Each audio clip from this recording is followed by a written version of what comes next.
Good morning, everyone. This past week at work, someone was sharing with a number of us at work a book they were reading. Perhaps some of you have read it, a book by Viktor Frankl, Man's Search for Meaning. And it got me to thinking about meaning and the meaning of life, living a meaningful life. And that's what I want to talk about today is what really makes for a life of meaning.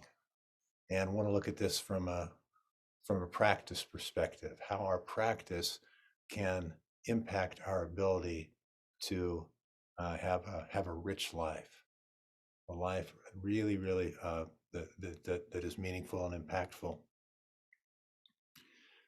A number of years ago, before I literally knew how to spell Zen, didn't know anything about Zen at all, I was at the Tattered Cover bookstore and I was going through some books. I think they were like self-help books or something like that. Anyway, in those self-help books, there was a book I picked up. It turned out to be a book on Zen Buddhism, and I was just leafing through it. And one of the lines that stood out as I was just browsing there was that straightening the pencils on the top of our desk was as important as doing brain surgery. Straightening the pencils on the top of our desk was as important as doing brain surgery. And it turned out later I know that this book was a line from Joko Beck's teaching. She had made that comment at one point. So that definitely caught my eye and my ear, and I'm like, what's this all about? And we'll touch more on what that is about from a standpoint of a life of meaning here a little bit later in this talk. The other thing, though, in this talk that I want to, besides some richness of life, I want to talk about that and how our practice can support that. But I also want to touch on life itself. Life is a concept. Life isn't really an entity like that. Life is not a concept. I say the word life is a concept, but life is life. It's living, and it's hard to really put it to words. It's really ineffable in a word, and which is kind of an oxymoron of itself, I suppose, to have an ineffable word. But I studied, some of you may know, I studied biology for a number of years, and so I was studying life. That was what intrigued me. I wanted to understand more what life was and what life wasn't, for that matter.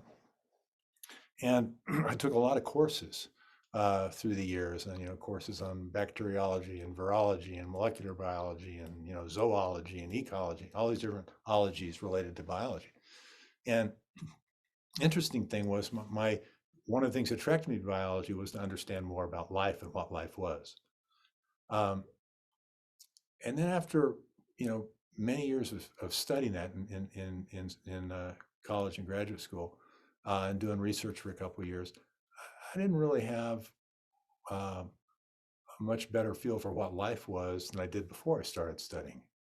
In fact, I think I probably thought that I had a worse feel for what it was, because prior to studying it, I had a pretty strong concept of what life was. Didn't seem that challenging to me to distinguish things that were living from things that were not living. But in reality, it's quite challenging to see that difference. I was talking to a good friend of mine here recently, and we were talking about COVID, and he was, up on the numbers and kind of the different variants. He has a scientific background, and he was sharing that I think the most recent numbers were something like, from the World Health Organization, over 6 million people worldwide have died from COVID. And that number is probably really a low number too, for a lot of reasons, from testing reasons and inability to get accurate numbers, and probably a lot of reasons why those numbers are understated. But regardless, 6 million is certainly a lot of people. But I was reflecting on that a bit in the spirit of kind of thinking about life. And COVID is a virus, and it's done all this havoc on people's lives, and caused a lot of a lot of angst for people that don't have COVID, and a lot of sadness and tragic outcomes for people that have been affected by it, or family members have been affected by it. But the thing about a virus is, from a scientific standpoint, is a virus is not clearly alive or dead. It's sort of in Scientific American did an article on it. They said it's like it's in a gray zone between being alive and being dead. It's not clear. And when you think about it, though, this potentially non-living entity, can also mutate. It can create variants. We've all heard about Delta and Omicron and some of the other variants of COVID. And these variants can outsmart the vaccines that have been developed by living humans, right? That scientists that are developing these vaccines. So it strikes me as a bit odd, right? And so, is it alive? Is it not alive? It's not clear. Some will subscribe to either one of those viewpoints, and some just say, well, you can't really say it's what it is. And let's look at human life too, as far as not being a real fixed entity. When did my life start? As a human being, did it start when I was conceived? Did it start when I was a fetus and like I was a month old or 6 weeks old or 3 weeks old? Or did it start well before that? Did it start when my grandparents met or my great grandparents met? Or did it start way, way early on in the evolutionary process? Is that when my life really started? Or did it start at, when the Big Bang occurred? When did it start? And it's not really clear, and you can argue it different ways. But one thing that as humans, many of us want to have is we want to have a fixed notion of things, right? So even thinking about what it's like to have a rich life or a life full of meaning, we want that to be fixed. I want to know how to have a really meaningful life, and this other person, they're not having a meaningful life, so I'm gonna figure that out. The same way in life, I would bet that most people pretty much think that life is a matter of, okay, we're born, we live for a while, and then we die. That's pretty much it. And in some ways, maybe even though a lot of people are fearful about death, but at the same way, that can be sort of comforting that I've got it figured out. I understand what life is, what it's not. These are the rules of the game, and this is what's going to happen. And then particularly if we're able to construct a belief that after we do die, something really good is going to happen. We'll go to heaven or whatever. I watched a movie. Maybe some of you have seen this. It was a movie starring Ricky Gervais a number of years ago, and it was called The Invention of Lying. And in this movie, Ricky Gervais was a person that everyone in the world where he lived told the truth. Everyone did in any situation. So it was a rather pricklish environment because whatever you asked a person, they'd tell you just straight, yeah, this is the deal. I think you're a real jerk. You're a creep. I can't stand to be around you. You don't smell very good. You're ugly, and you're not the brightest bulb in the lot. That kind of thing. They'd have these discussions, right? And it was all like that. So then finally, Ricky Gervais came up with this, realized how he had this epiphany, I don't know, but he was short on money. He goes to the bank and he needed to withdraw a whole bunch of money that he didn't have to pay his bills. And so the teller said, well, I'm sorry, you don't have enough money. And so he said, well, yes, I do. And so they gave him the cash, like $50,000 or whatever it was. Here you go. And he's like, whoa, this is awesome. So he realized that he could do this, and he tried to explain this to other people in this world, and no one could get it. Even when he'd explain, you can actually just lie. You can and nobody even knew what lying was. They didn't get it at all, right? So it's just this incredible experience. So finally, his mom got sick, and his mom was very elderly, and so he I wanted to comfort her as she was at the end of her life. And so she was very scared about dying. And he said, well, Mom, it's all going to be okay. And she goes, really? Is it going to be okay? Oh, yeah, it's going to be okay. It'll be okay. And so she said, well, what's going to happen is you're going to have a mansion. You're going to live in a mansion, a beautiful mansion. And she said, well, like, will it have ivy on the walls? Will it have a stream? Yes, it will. It's fantastic. And so more and more questions that got asked and to him by her, and he just kept whatever she wanted, said this was the case. Well, then, of course, word spread of this, that Ricky Gervais could see clearly what happened after after people died. So then the reporters came to him and everybody started asking him all these questions. And he explained it, and everybody was really excited about the fact you're going to get a mansion after you die, right? So anyway, what the heck does that have to do with the meaning of life? Well, people have this view of it's fixed, that we get born. We didn't exist before we're born, then we're born, then we live for a while, then we die, then whatever happens depending on our belief system. Maybe we get a mansion. I don't know. Haven't had that experience, at least that I can remember yet, of dying. So who knows? But the point is, even Hollywood gives some thought to what's going on here, and there was some pretty interesting underlying messages about that movie, even though it was a comedy. So when we get into these trying to understand what life is, and yet when we really look at it carefully, it's really hard to know what it is, and yet we experience it. We're all experiencing it right now. We're all experts in one sense of living, right? But it would be hard to just put in a word exactly what that is.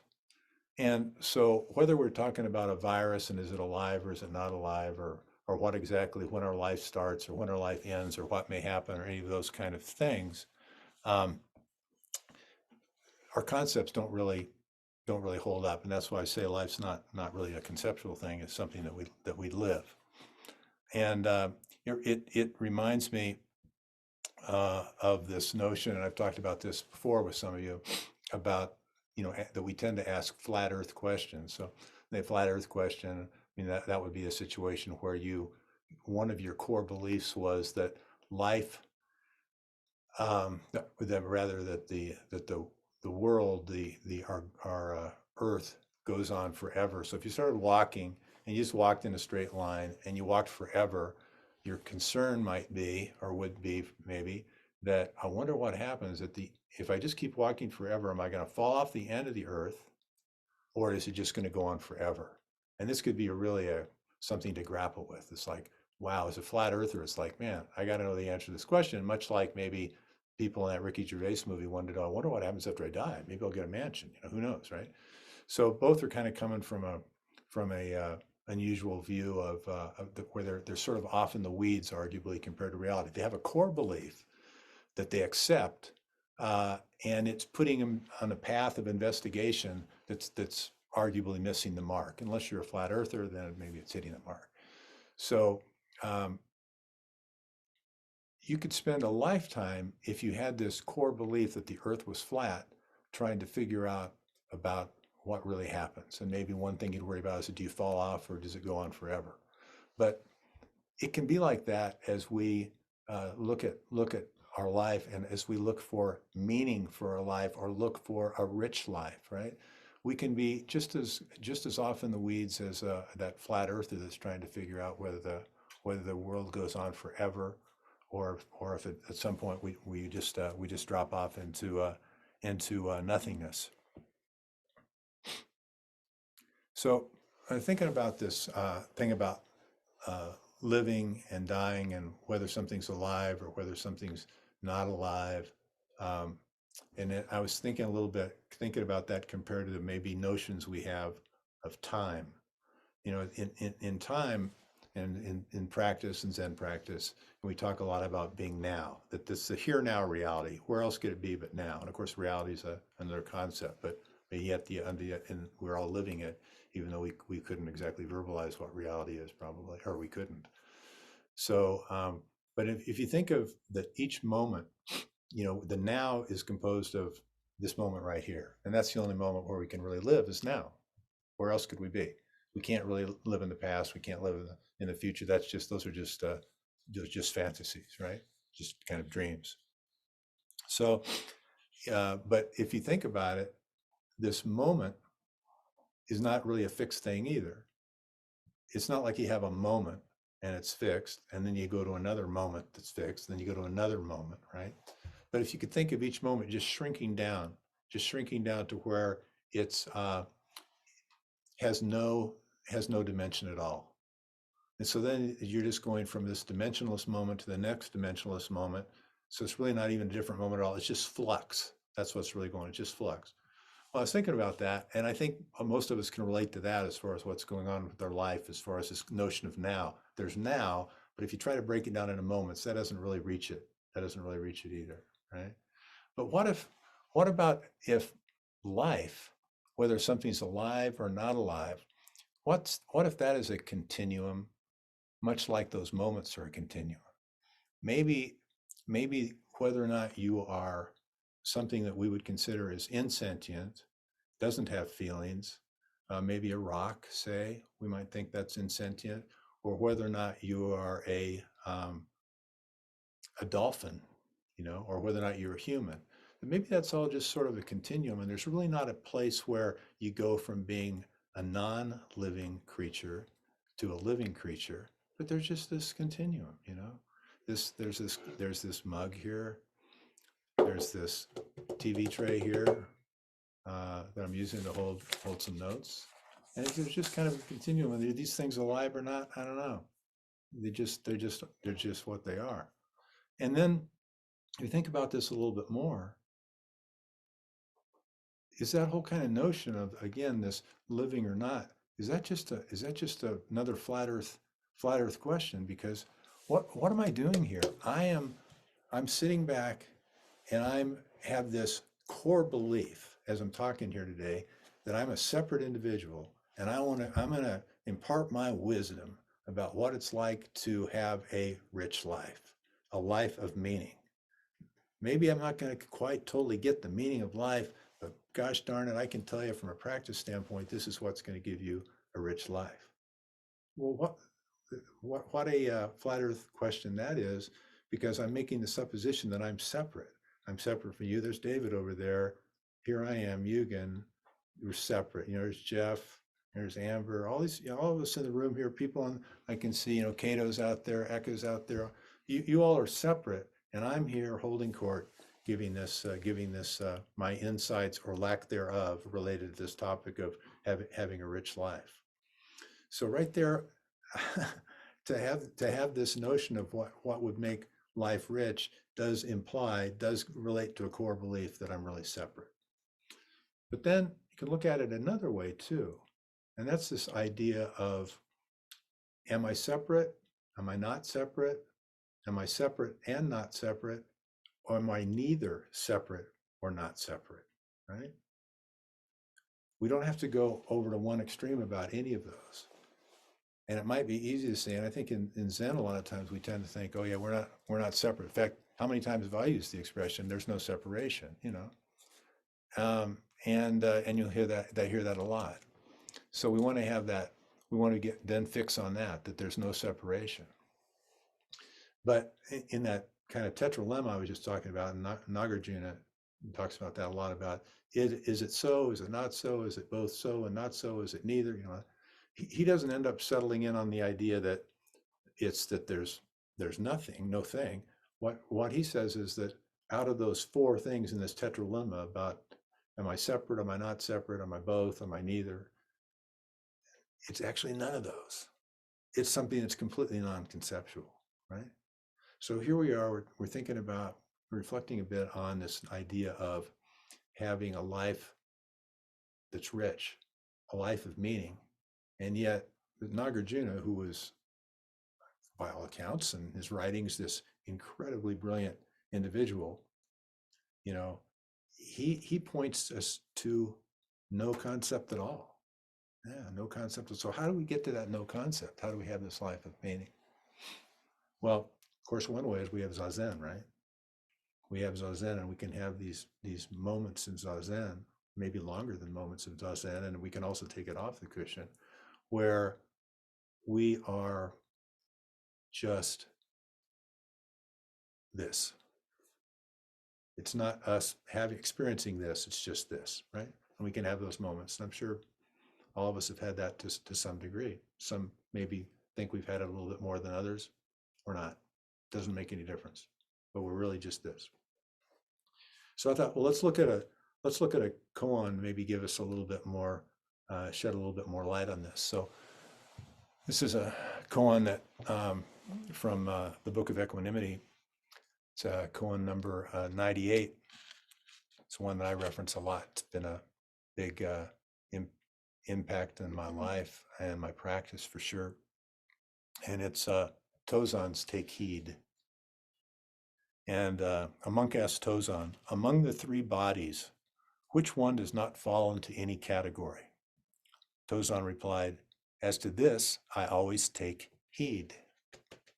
As to this, I always take heed. Okay, well, these three bodies, are the Dharmakaya, the Sambhogakaya, the Nirmanakaya. So these like three bodies of reality, three bodies of the Buddha. So this monk is really saying, hey,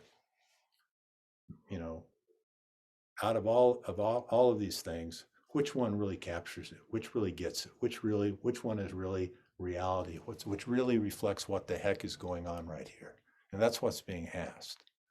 And so, Tozan doesn't take the bait on that. It's another one of these flat earther questions. This monk is asking about reality. This monk is asking about what is actually going on, what's actually experiencing this. And to split up reality, and Shishin Roshi talks about this very eloquently in his commentary in the Book of Equanimity. I encourage you all to look up this, to read the book, period, but also check out his writings on this particular koan. And what he clarifies is that this monk is missing the boat, because again he's trying to split reality up into thirds and then ask which of this third of reality is the real reality, right? So Tozan, of course, gets that, and he just responds, as to this I always take heed. So what's he saying? Well, he's first not going to address this flat earther question, which doesn't really reach it at all. It's really a question that can't be answered because it's fallacious. And so he says, "Is this I always take heed?" So what he's saying is, pay attention to what's going on. Just pay attention, right?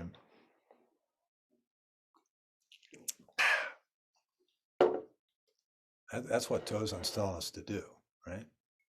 That's what Tozan does do.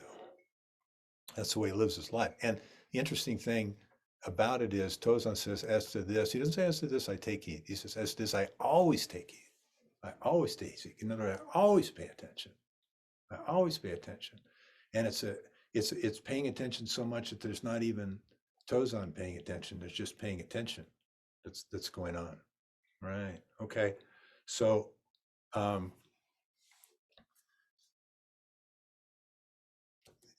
was compared in Roshi's commentary. He talks about that another Zen master commented on this, and he said Tozan was basically saying, hey, if he was so off the mark that he said, if a cat pissed in your house, what would you do? And then Tozan basically saying is, I'd clean it up. I'd take heed, whatever needed to be done. So anyway. So what does that have to do with life? What does that have to do with the meaning of life? The point is, start by not getting completely caught up in our concepts and thoughts and musings, but instead pay attention to what's going on in each moment. That's the only place life, talking about having a rich life, the only place life is playing out is right now, is in this moment. Okay? That's the only place it is. So rather than sit around and muse about these esoteric questions from Buddhist philosophy or whatever. There's nothing wrong with that. They can be helpful pointers. Don't get me wrong. I certainly have read a lot of books on Buddhism and on Eastern philosophy, but at the same time, at some point, need to be willing to just be here.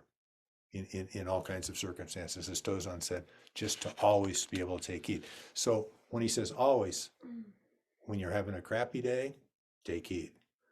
When you feel joyous, take heed. When you're sick with COVID, take heed.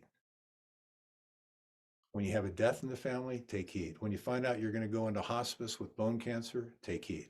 The whole enchilada, that is it. And there's really not even, it's not even an it. That's just what's playing out. That's life. That's life that we're experiencing. That is this life. So is that life meaningful? Is it not meaningful? It's this life. It's non-conceptual. So much of our practice is moving away from, and Zazen is this incredible tool for that, where we're just experiencing this moment, experiencing it directly. We're not experiencing it conceptually. The kind of hackneyed example is you can be a world expert, get a PhD on orange juice, know the specific weight of orange juice, of pulp, and all this kind of stuff. And like I say, you get a PhD on it, but you've never tasted orange juice. Or you can just take a sip of orange juice. You take a sip of orange juice, that's direct experience. You're going to know a lot more about orange juice than a person that had studied it for years and had never tried it, right? So we have the opportunity. We're immersed in this life right now. We can just directly experience it, or we can continue off in our musings, which we tend to be really comfortable with, to be thinking about stuff, reading stuff, coming up with reasons why it's so good to do it, philosophizing about all kinds of things, rather than just stepping up and having this experience. Another thing that Roshi talks about, Shishin Roshi talks about in his commentary is, and I know this is a significant part of Korean Zen too in particular, is just to be asking all the time, what is this? What is this? What is this? Everything you're doing, just asking, what is this? And this is another way, a simple way of really getting at this idea of taking heed. Just what's this? What's that? What's that? What's this? What's this? What's this? You just keep doing that, and you get in the habit of always piercing through and just experiencing in a raw way, in a direct way, reality. So again, that koan again gets to how easy it is to sort of miss the mark, to do lots of inquiry, to do lots of reflection on conceptual things, and it doesn't necessarily get us very far. It's not that it's not part of the process. It's not that as human beings we aren't going to do that. That is part of our journey. That's part of the path. But at the same time, coupling that with this direct experience can be helpful. Talking about having a rich life here, and so what does this mean as far as having a rich life, a life really of meaning? Well, one thing, and Joko talks about this in her writings and in her talks a lot, and that is that if you really want to have a life of meaning, a rich life, all you need to do is pay attention to this moment. That's all you've got to do. And what does that mean exactly? Well, it means that you are not only, it's because it sounds pretty darn simple, right? But it's not just that you're, let's say you just had an argument with your boss, or you just found out you're going to get laid off. It means that you are absolutely being that experience. I'm feeling dejected, I'm feeling sad, I'm feeling melancholy, I'm feeling angry, I'm feeling hurt, whatever it is you're feeling at a moment. Or maybe you're feeling happy in a different circumstance, whatever it is, but you're really, really just opening up your heart to whatever that is. You're not buffering it, you're not pushing it away, you're not rationalizing it, you're being that.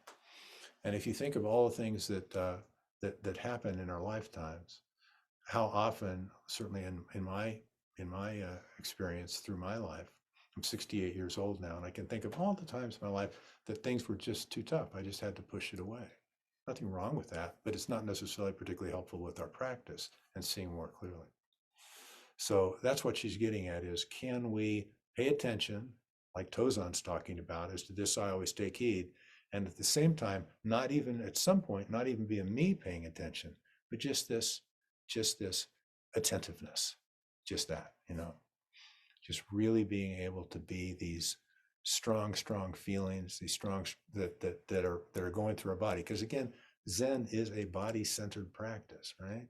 It's not up here. It's this body-centered practice. All these feelings that we have, and to be able to experience those in all kinds of situations throughout our journey in life, to really be able to experience that is so fulfilling, so fulfilling, and can be, I know in some of the rough patches, what I consider rough patches, challenges in my life, they weren't necessarily happy, but I think they were extremely rich in all kinds of ways, and I wouldn't trade them in, because they were a chance to really put where the rubber meets the road as far as practice and being able to open up to things and be those things, rather than creating this separation.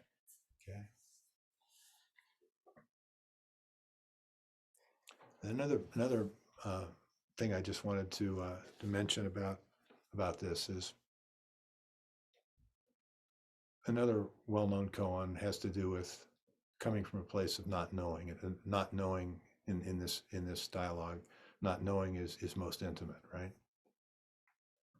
And I think most of us are familiar with that koan. So how does that fit into all of this? Well, as we begin to let go of our concepts, for example, about what life is, or what a virus is, or um, what what any challenge that we're experiencing really is, what's going on here.